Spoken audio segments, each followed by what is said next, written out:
Mendengar nama Nazi memang sudah tidak asing lagi di telinga kita. Nazi merupakan pasukan militer Jerman pada Perang Dunia II. Salah satu tokoh Nazi yang paling terkenal ialah Adolf Hitler. Pada Perang Dunia II, Nazi merupakan pasukan bersenjata yang memiliki peralatan perang yang canggih pada masanya. Sehingga pada masa Perang Dunia II, Nazi sangat diperhitungkan oleh pasukan musuh. Nazi Jerman mengalami kekalahan di Perang Dunia II setelah 5 tahun peperangan sengit dan berdarah di Eropa. Bagi sebagian besar masyarakat Eropa, kekalahan itu adalah sebuah keberuntungan. Namun bagi sebagian lagi, kekalahan itu menyebabkan mereka harus hidup di bawah rezim Stalinis yang tidak kalah kejamnya dengan Nazi. Lantas, apa yang menyebabkan Nazi kalah pada Perang Dunia II? Apakah musuh yang jauh lebih kuat daripada Nazi? Atau apakah adanya kekacauan pada internal Nazi itu sendiri? Berikut adalah penyebab mengapa Nazi bisa kalah pada Perang Dunia II. Tapi sebelum ke topik utama, jangan lupa untuk subscribe, like, dan aktifkan notifikasinya agar kalian tidak ketinggalan video menarik lainnya dari channel 7 Detik.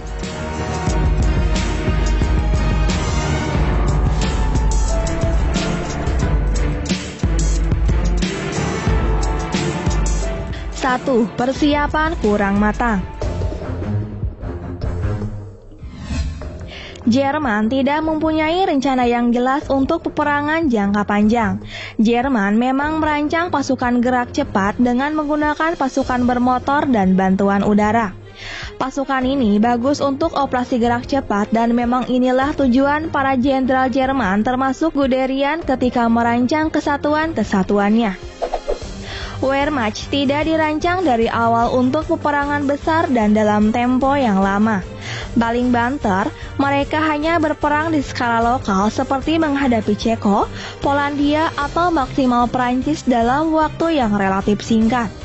Namun Soviet dengan tentaranya yang masif dan alamnya yang luas bukan sebuah pilihan.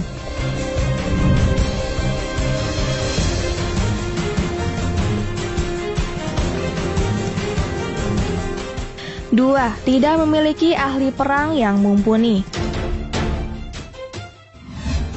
Jerman tidak mempunyai master plan perang yang jelas. Sekutu mengira dengan sukses luar biasa di awal perang. Jerman disinyalir telah menyusun rencana perang jauh-jauh hari, padahal itu semua tidaklah benar. Misalnya saja, rencana penyerangan ke Prancis pada awalnya masih menggunakan Schlieffen Plan, sebuah rencana penyerangan yang sudah uzur dan pernah gagal di Perang Dunia ke-1.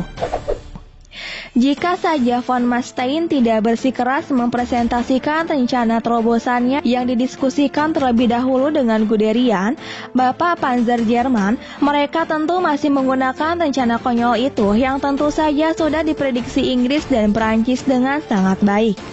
Kombinasi antara disiplin militer dan jenderal-jenderal muda mereka yang energik membuat Jerman mampu melakukan terobosan-terobosan di garis depan. Namun, toh terobosan itu akhirnya tak berguna jika Hitler terus mengintervensi jalannya perang di garis depan. Seperti di stopnya pengepungan Moskow dan justru dialihkannya sebagian pasukan untuk merebut Ukraina pada tahun 1941.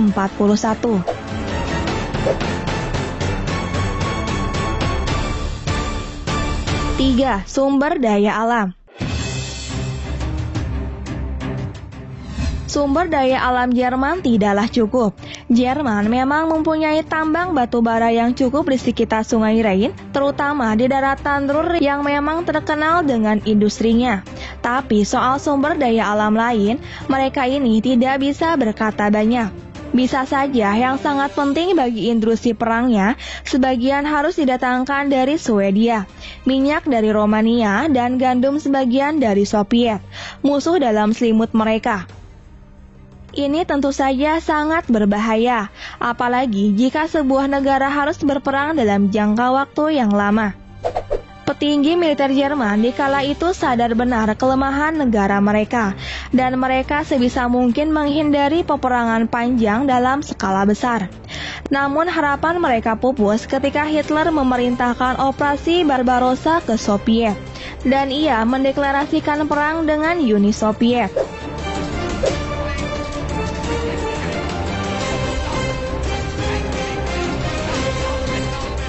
4. Sifat ambisius Hitler. Figur seorang pemimpin sangat penting bagi pasukan perang dalam memenangkan perang. Hal ini tidaklah dimiliki oleh Hitler. Sifat ambisius dan keras kepala yang dimiliki oleh Hitler membuat Nazi mengalami kekalahan pada Perang Dunia II.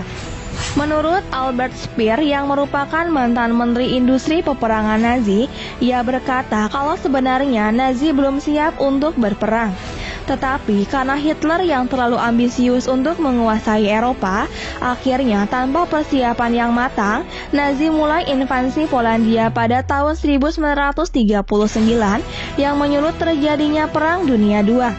Dan terjadi lagi dalam sebuah peperangan modern, dibutuhkan pemimpin yang mampu bergerak cepat, gesit, sabar, dan sekaligus cerdas memimpin pasukan. Sayang sekali Hitler tidak cukup jenius untuk melakukannya. Itulah penyebab mengapa Nazi bisa mengalami kekalahan pada Perang Dunia II. Walaupun pada saat itu Nazi dikenal sebagai pasukan militer terkuat, nyatanya Nazi memiliki banyak sekali kelemahan. Mulai dari sumber daya alam yang sedikit, tidak memiliki ahli perang yang handal, hingga keputusan Hitler membuat Nazi kalah dalam Perang Dunia II. Sehingga kelemahan inilah yang dimanfaatkan musuh untuk mengalahkan Nazi.